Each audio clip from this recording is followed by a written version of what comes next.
Hello friends, आज मैं हिंदी साहित्य के क्वेश्चन करवाने जा रही हूँ जो कि प्रीवियस ईयर पेपर में से लिए गए हैं। पहला क्वेश्चन है, हिंदी का पहला रिपोर्टार्ज लेखक किसे माना जाता है? तो ये माना जाता है शिवदान सिंह चौहान जी को। दूसरा है, श्रावकाचार आदिकालीन किस साहित्य की रचना है? ये है जैन साहित्य की। हिंदी की पहली आत्मकथा के लेखक किसे माना जाता है? ये है श्याम सुंदर दास जी। राजा निर्बसिया कहानी के लेखक कौन है? ये हैं कमलेश्वर जी।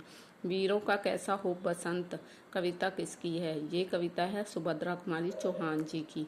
प्रेमचंद की कहानियों के संकलन का क्या नाम है? ये है मानसरोवर। अंकावतार का संबंध किससे है? नाटक से। स्वयं को हिंदुस्तान की तूती किसने गाया है? ये गाया है अमीर खुसरो ने। करवा का व्रत कहानी किसके द्वारा लिखी गई है? ये लिखी गई है यशपाल जी के द्वारा। भाषा की लघुतम आधारभूत इकाई किसे माना जाता है? ध्वनि को। जहाँ उपमेय पर उपमान का अभेद आरोपित हो वहाँ कौन सा अलंकार होता है? वहाँ होता है रूपक अलंकार। कुंडलियाँ छंद का निर्माण कैसे होता है? दोहा और रोला से। किस युग को भारत के लिए असीमता का खोज का युग कहा गया है? ये कहा गया है छायावाद को।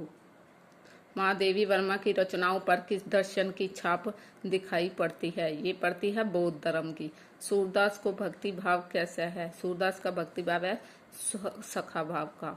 अकबर के दरबारी कवि निम्न में से कौन नहीं है?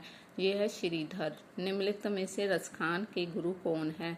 रसखान जी के गुरु हैं विठलनाथ। जासूसी उपन्यासों का प्रवर्तक किसे माना जाता है? ये माना जाता है गोपाल राम गैमरी को। नाटक की कथा वस्तु के स्रोत कौन से हैं? प्रख्यात उत्पाद मिश्र। हास्य व्यंग्य प्रधान निबंधों के श्रेष्ठ रचयिता कौन है? ये हैं हरिशंकर परसाई जी। जीवन लेखन में निम्नलिखित में से क्या अत्यावश्यक होता है? ये होता है इतिहास का साक्ष्य।